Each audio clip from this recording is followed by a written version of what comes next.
Y en Comunidad 3.9 salimos a conocer cómo es la relación de los trujillanos con la lectura. Y esto fue lo que respondieron.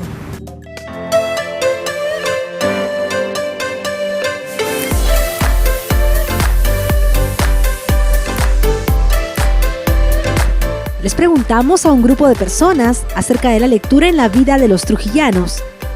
Algunos coincidieron en señalar que al ser Trujillo considerada la capital de la cultura, el gusto por la lectura nos viene de herencia. ¿Considera usted que a los trujillanos nos gusta la lectura?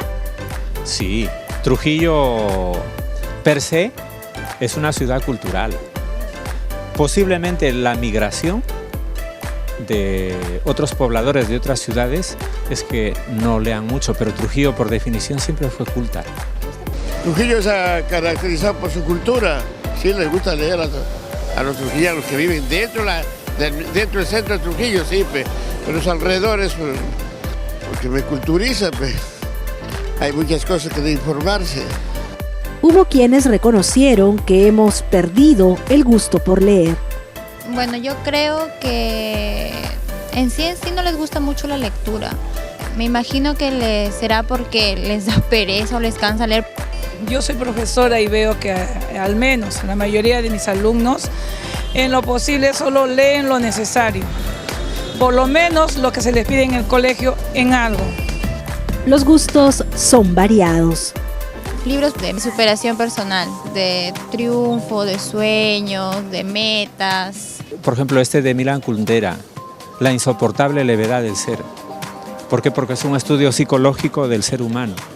O José María Arguedas, sobre la cultura, la culturización indígena y su mestizaje. De todo, sí. Periódicos, a veces revistas y también libros por motivos de estudios, pues. Yo acostumbro leer generalmente periódicos, con las revistas que traen. Muy pocos recuerdan cuál fue el primer libro que leyeron. Si se refiere a mi niñez, siempre es el libro Coquito, ¿no? Bueno, yo soy microbióloga y recuerdo haber leído Cazadores de microbios, que fue el primer libro que a nosotros nos dieron para lectura y conocimiento de la carrera en general.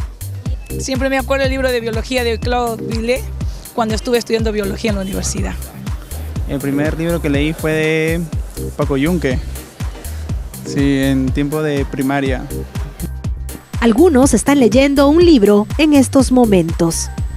Se llama El mundo es tuyo. Bueno, recién lo estoy empezando porque me acaban de regalar. Trata del éxito que tiene este personaje de acá que se llama Kim Kong-chong y la superación que ha tenido a pesar de la guerra de Corea. Bueno, el último libro que estoy leyendo es algo que tiene que ver mucho con el mundo de los muertos vivientes. En este pequeñísimo grupo podemos destacar que la lectura tiene un fin utilitario.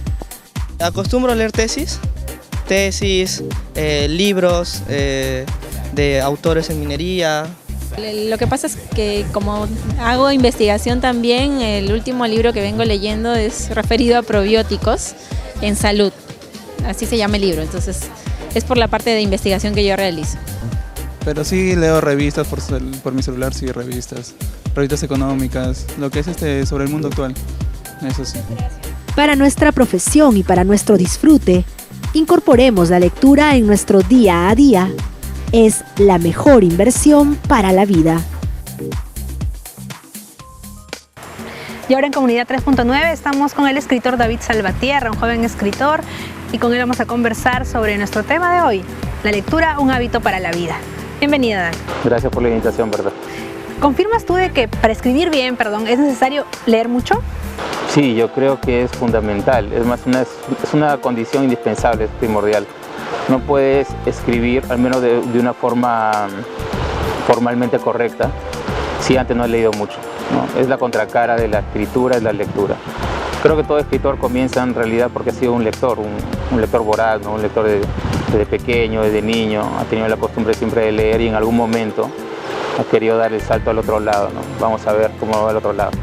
Creo que es algo natural, pero siempre y cuando haya habido una formación lectora muy temprana, muy grande. ¿Y tú cómo te animaste a dar ese salto, a ser escritor? Eres economista de profesión, pero también te dedicas a la lectura, me imagino que es tu otra pasión. ¿Cómo te animaste?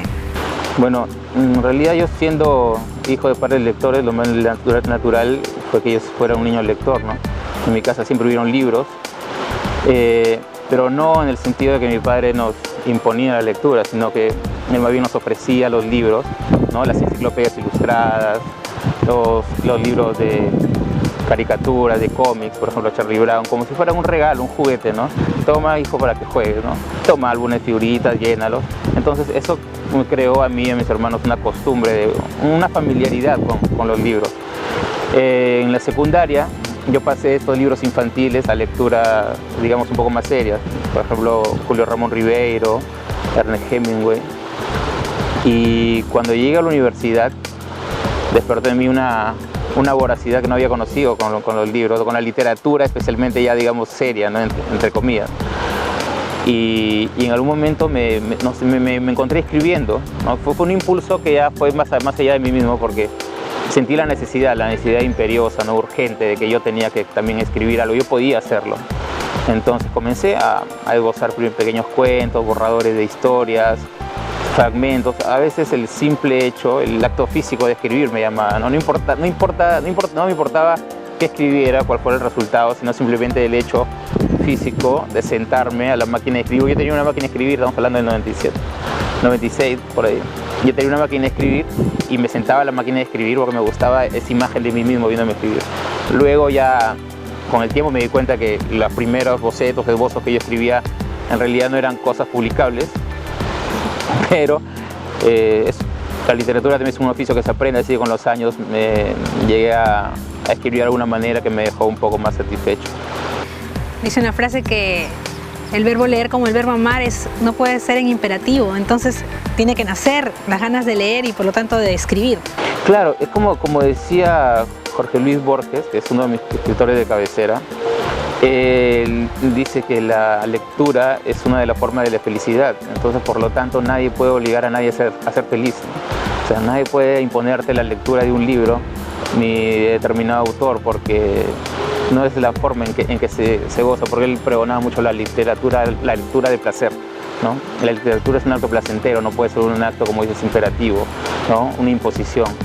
Entonces es muy difícil a alguien que no le gusta leer, entre comillas, que tú le digas lee esto y que le guste, porque es como el amor, ¿no? Tiene que hacerse adentro. Pero hay formas, hay maneras en que a los niños o a los jóvenes que aún no han encontrado, creo, su libro. Yo no creo que los jóvenes o los niños no les guste leer, lo que creo que no han encontrado su libro todavía, no han encontrado su escritor. No necesariamente todos los niños necesitan leer quizás historias o literatura infantil o quizás Harry Potter o qué sé yo, otras historias fantásticas, sino por ahí quizás literatura científica, ¿no? Otro tipo de lecturas, historia quizás, los jóvenes también.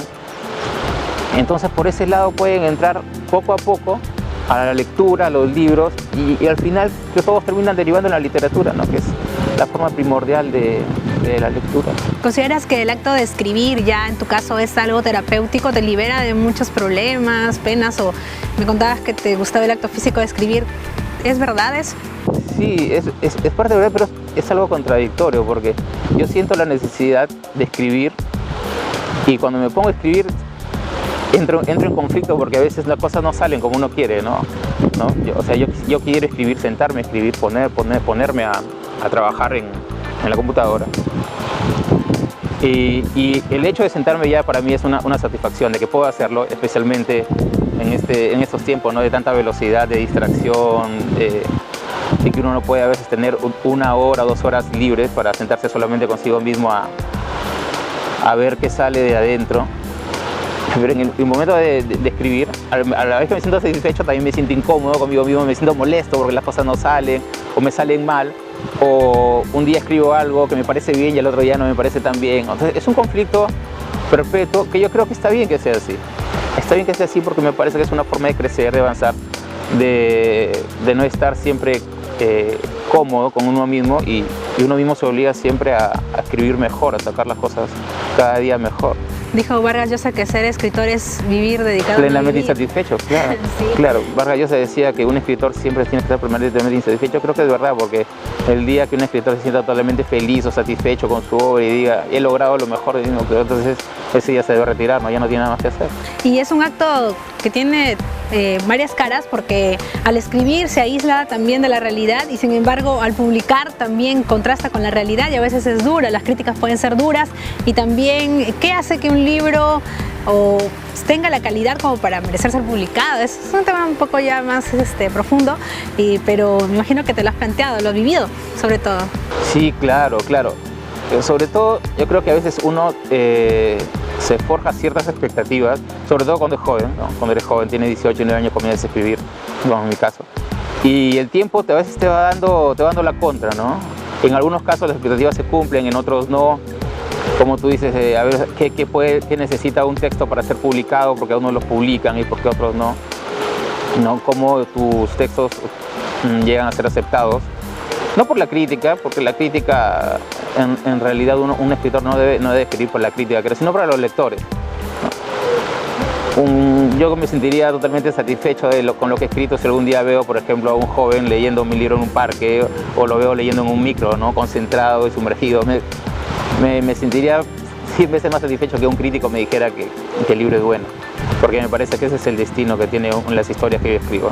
Lectores comunes y corrientes, lectores de a pie, a los que les gustan las historias, los cuentos, y que encuentran algo en mis historias que les puede de alguna manera dar algo más que una historia cualquiera. ¿Por qué la narrativa, David? ¿Escogiste contar cuentos, historias, no poesía? Digamos, ¿qué te llevó hacia ese camino? Augusto Monterroso, un escritor guatemalteco que me gusta mucho, también decía que un escritor escribía lo que le gustaba hacer. A él le gustaba, hay escritores a los que les gusta leer mucha poesía y por lo tanto escriben poesía, son poetas. Otros que les gusta leer muchas novelas y son novelistas. Y a él le gustaba escribir cuentos porque él leía sobre todo cuentos. Creo que en mi caso hasta ahora ha sido así. He leído muchas novelas, sí, pero yo sobre todo leo cuentos, que no hay un día que pase que yo no lea cuentos. Siempre, ¿no? A veces solamente al despertar, o a veces en la noche, o a veces en un par de horas libres que tenga a media mañana. Pero cada resquicio de tiempo que yo tengo siempre le dedico a leer uno de los cuentos que en realidad no toma mucho tiempo, ¿no? Un cuento de longitud promedio puede durar media hora, un cuento largo 1 hora, pero es algo que como una terapia, como en ese caso no de escritura sino de lectura, que yo la sigo todos los días religiosamente, como la oración. Yo leo siempre 1 o 2 cuentos diarios, pero no me falta. Entonces, naturalmente yo derivé hacia escribir cuentos desde muy joven. Yo en la secundaria leí sobre todo a Ribeiro. Toda la secundaria leía una y otra vez una antología de cuentos esenciales que tenía Ribeiro. Entonces fue lo primero que me salió. Escribir cuentos. Y hasta ahora creo que no me ha ido muy mal. Espero que me siga yendo mejor, pero es la forma en la que a mí me siento cómodo escribiendo. Lo que yo quiero expresar me sale en forma de cuento. Hasta ahora ha sido así y creo que esa es la única razón por la que escribo cuentos. Y también se dice que es más complejo a veces escribir un cuento porque en menos espacio tienes que hacer una historia redonda, una historia que acapare la atención, claro, de principio a fin y que sea interesante. Julio Cortázar tiene una teoría al respecto, decía que el cuento debe ser como una esfera, ¿no? Nada debe sobrar, nada debe faltar tampoco, ¿no? Debe ser algo esférico, algo redondo, algo que se base a sí mismo. Si algo sobra, el cuento va a fallar, y si algo falta, también va a fallar. Entonces, a veces es más el cuento es lo más parecido, no recuerdo qué escritor dijo, lo más parecido a un poema, los poemas más parecido a la poesía, porque tiene que ser preciso, no le debe faltar nada, no le debe sobrar nada. Entonces, a diferencia de la novela, que era una novela quizás le pueden sobrar muchas páginas, por ahí quizás puedes prescindir un capítulo y la puedes comprender perfectamente. Un cuento no, un cuento tiene que ser una estructura sólida, compacta, ¿no? que se sirva a sus propios fines. ¿Y cómo consideras ya en el aspecto, en el tramo social, político, de que está el impulso a los escritores, el impulso a la lectura en general, en ese plano cultural a nivel de gobierno, y crees que debería mejorar muchísimo más? No, me parece muy bien la iniciativa, todo apoyo a la lectura, todos planes de lectura, por más críticas que se hagan, me parece que es mejor tener unos programas de impulso a la lectura, que por el momento no son perfectos quizás, no son lo que deberían ser o lo que quisiéramos, pero me parece que es mejor no tomar ninguna medida en absoluto, ¿no? Me parece que con el tiempo se puede mejorar. Y tengo en mis manos tu libro de cuentos, Lo que sé de mi madre. Leí un par de cuentos, me gustó mucho Mi primer pecado, en el que cuenta cómo un niño quedó un poco atemorizado por lo que le decía un sacerdote de su colegio sobre que sus pecados al final, en el juicio final, iban a ser proyectados uno por uno, y esto lo atemorizó bastante. Me pareció muy creativo ese cuento, muy gracioso. Bueno, en realidad el cuento tiene casi todos los cuentos que escribo tienen una pequeña base que es real, que es el punto de partida nada más, y luego a eso se van agregando capas de ficción, capas de invención, ¿no? De anécdotas inventadas. Entonces el cuento tiene un punto de partida real, que es algo que me sucedió a mí apenas llegaba al colegio, ¿no? Creo que fue el primer día o la primera semana de clases. Como yo estudiaba en un colegio religioso, el padre o el profesor religioso, no recuerdo bien, nos dijo que si pecábamos, cuando el día del juicio final, el día que tengamos que ir al cielo, Dios nos iba a jugar por todos nuestros pecados, que iba a proyectar toda nuestra vida en una pantalla de cine gigante con todos nuestros pecados desde el día que nacimos hasta que el día que tengamos que partir. Entonces a mí, yo tenía 6, 5 años, entonces a un niño de esa edad es muy susceptible a la imaginación, entonces yo me lo creí totalmente al pie de la letra. Me lo creí tan al pie de la letra que viví con ese temor, creo que de un año, ¿no? Hasta que, bueno, la infancia olvida rápido y me pasó ese temor. Pero yo retomé esta idea ya hace unos cuantos años, unos 5 años para escribir este cuento. Ese fue el punto de partida. Entonces yo supuse qué pasaría si este niño no se le pasa este trauma, ¿no? Sino vive con él perpetuamente hasta la adolescencia. Entonces ya comienza a generar un conflicto dentro de su vida, ¿no? Y entonces con esa premisa yo escribí este cuento, ¿no? Que este niño se vuelve un fanático religioso porque no puede actuar, no puede obrar de ninguna manera porque piensa que Dios le está mirando, y cualquier cosa mala que él haga, entonces lo va a perseguir, lo va a castigar, y bueno, y el cuento tiene algunas cosas subidas de tono al final, pero me reí mucho escribiéndolo en realidad. ¿Y tienes otros proyectos más adelante, además de este libro de cuentos? Sí, ahora esperemos que ya entre imprenta un nuevo libro de cuentos. Lo estamos trabajando con Mauricio Málaga, mi editor, y posteriormente tengo un proyecto, una novela, sería una primera novela, que es bastante difícil hasta ahora de concretar, no de publicar, sino de concretar, porque la estructura de una novela me causa muchos problemas. Hasta ahora yo me he sumergido nada más en el género, en la forma del cuento, pero quiero incursionar en este nuevo género porque en estos últimos años he dedicado mucho tiempo a leer novelas y eso es lo próximo que quiero hacer. Aparte del libro de cuentos que debe estar pronto a publicarse, ¿no? Que es el nuevo libro de cuentos, el segundo. ¿Qué consejo les podrías dar a los niños, a los jóvenes, para que lean más y para que se animen a escribir si tienen esa vocación de escribir? Bueno, para que lean más, que piensen que los libros no son aburridos, no son unos plomazos, no son unos ladrillos, ¿no? Intragables, sino que deben tomarlo como te dije al comienzo, ¿no? Como juguete, como juego. Tú puedes, si quieres leer un libro, ni siquiera tienes que leerlo del todo, ¿no? O sea, un escritor francés, no recuerdo el nombre en este momento, escribió un decálogo, ¿no? del lector, ¿no? Que él decía que el lector tiene que tener el derecho a comprar el libro y no leerlo nunca si quieres. Bueno, está bien, me parece perfecto, ¿no? Lo que importa es que al menos los libros te familiarices con él, lo tengas cerca, y poco a poco te puedes ir enamorando de la lectura. Por ejemplo, puedes comprar un libro, lees un par de páginas, ¿no te gustaron? Si no te gustaron, perfecto, eso no es tu libro, algún día encontrarás otro, pero seguir y no tampoco pensar que uno está destinado a ciertos temas. Por ejemplo, tampoco tienes que leer a Borges desde el comienzo, ni siquiera a Vargas Llosa o a Cortázar. Puedes coger todo tipo de lectura. Sí, por supuesto, puedes leer a Julio Verne, puedes leer a J.K. Rowling, puedes leer a George Martin, ¿no? Puedes leer diversos tipos de literatura, si quieres fantástica, histórica, cualquier tipo de literatura que tú quieras. No hay una sola literatura en el mundo, hay muchos tipos de literatura y cualquier tipo de literatura es buena. Para comenzar no deben tener ningún problema. Y si son amantes, si llegan a hacerse amantes de la literatura, como esperamos todos, la escritura va a llegar por su propio peso, va a caer por su propio peso porque es algo natural que se va a ir dando con el tiempo. Muy bien, muchas gracias, David. Gracias a ti. Gracias por estar aquí presente y vamos a una pausa y continuamos con más en Comunidad 3.9.